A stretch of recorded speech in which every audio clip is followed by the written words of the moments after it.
Welcome to Crossroads. We have some big stories today. It's an interesting time right now. A federal court has ruled against one of the biggest loopholes in the elections.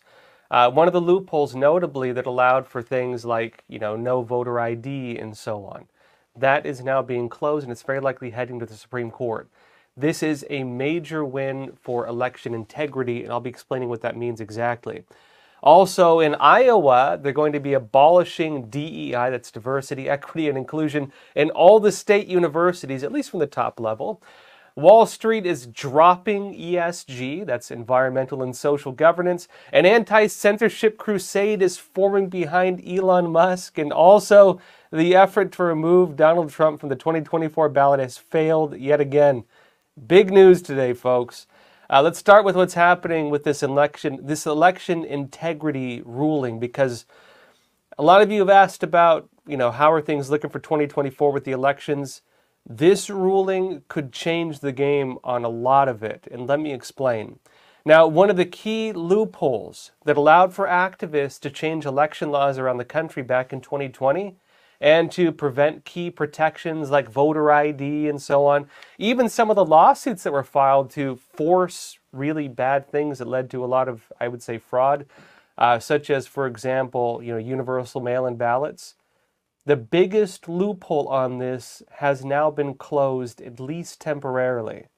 Now, the Eighth Circuit of Appeals, their court just ruled against this, and the case will now likely head to the Supreme Court. And given how the Supreme Court has ruled in the past, it's very likely that this will stay as it is in terms of getting tossed out, essentially. Now, the ruling says that only the federal government, not outside individual groups like civil rights groups or activist groups, could sue to enforce the Voting Rights Act provisions. Let me explain. Let me show you first Politico, what they say about it. It says, the decision out of the Eighth Circuit, because, this is Politico, right, will almost certainly be appealed to the Supreme Court, but should it stand, it would mark a dramatic rollback of the enforcement of the law that led to increased minority representation in American politics. I think by minority here, they mean far-left voters. It says, the appellate court ruled there is no private right of action for Section 2 of the law, which prohibits voting practices that discriminate on the basis of race.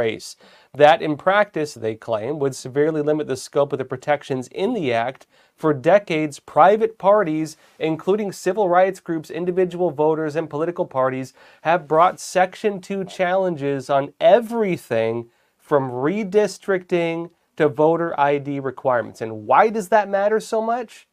It's because although they claim that it's because, this is racist, and they, of course, sue based on civil rights to change election laws, the basis of that is they claim that, for example, voter ID discriminates against, black people.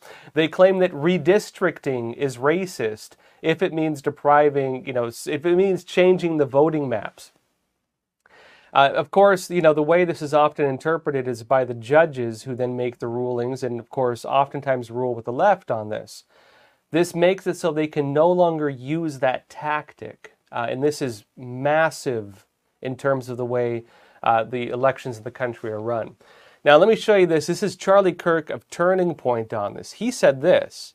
He said, for decades, random citizens have been allowed to sue state or local governments to throw out voter ID, signature verification, one of the big issues they're finding in Arizona, by the way, or other election practices that supposedly constitute discrimination.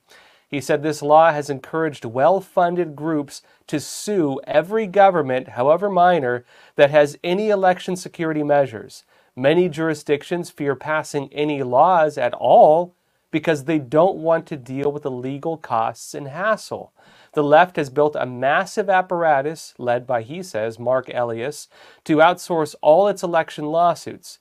And he says that now the Eighth Circuit says this racket is illegal throughout its jurisdiction, which includes, notably, the swing states of Iowa and Minnesota. Massive news for elections. This is very likely going to be one of the biggest rulings going into 2024, and so remember this happened, folks. That said, another big story, Iowa is going to cut DEI from all state universities, and I think this is a trend as well that we're seeing. The DEI agenda really just took a major blow. In Iowa, this will likely spread. This is the policy of diversity, equity, and inclusion. Remember, the Supreme Court made a ruling on some of this, saying that schools cannot discriminate, including against white people. And some of the laws under, for example, affirmative action are deemed essentially to be racist under, of course, the new Supreme Court ruling. The Iowa Board of Regents is now going along with this kind of trend as well. And they just voted to get rid of DEI policies at universities in the state, all of them. It says this, according to Christopher Rufo, he posted a letter on it. It says, restructure the this is the actual letter, restructure the central university-wide DEI offices to eliminate any DEI functions that are not necessary for compliance or accreditation. They want to, quote, review all college department or unit level DEI positions to determine whether DEI-specific job responsibilities are necessary for compliance, accreditation, or student and employee support services. And they also want to make sure that, quote, no employee, student, applicant, or campus visitor is required to submit a DEI statement or be evaluated based on participation in DEI initiatives. Now, the crazy thing is that stuff's already been happening at a lot of the universities. Imagine that you want to visit a campus and you have to submit a DEI statement or be evaluated on whether you've taken part in their, DEI brainwashing segments.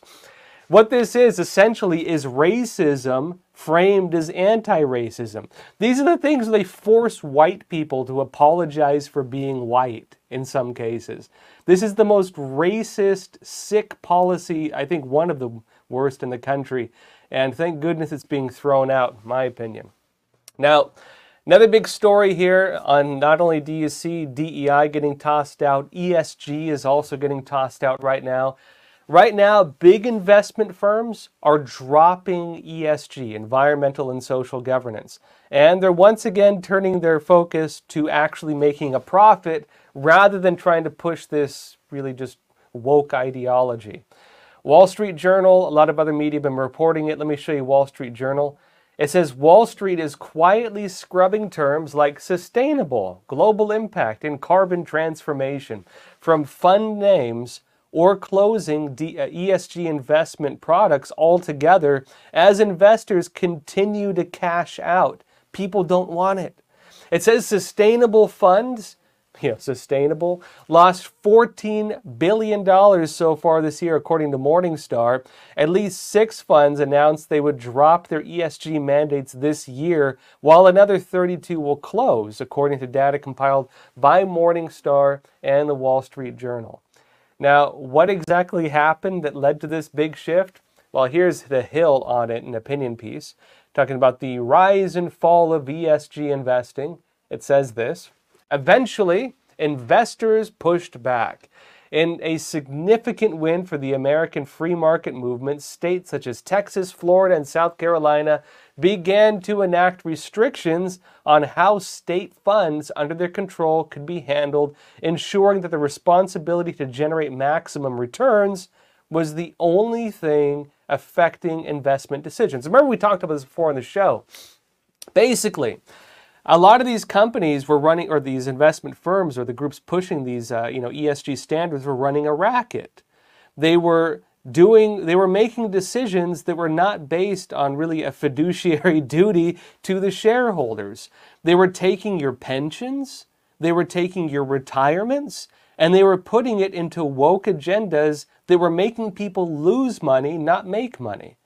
And so by doing this, the way that they were drawing a profit was through strong-arming businesses. They were making it so that if businesses didn't have good ESG scores, that they would lose money. And so by establishing essentially a monopoly, they were using this monopoly as a way to pressure businesses out of, really making sound investment decisions. Really, it was being run like a racket, like a really terrible racket, and they got called out on it.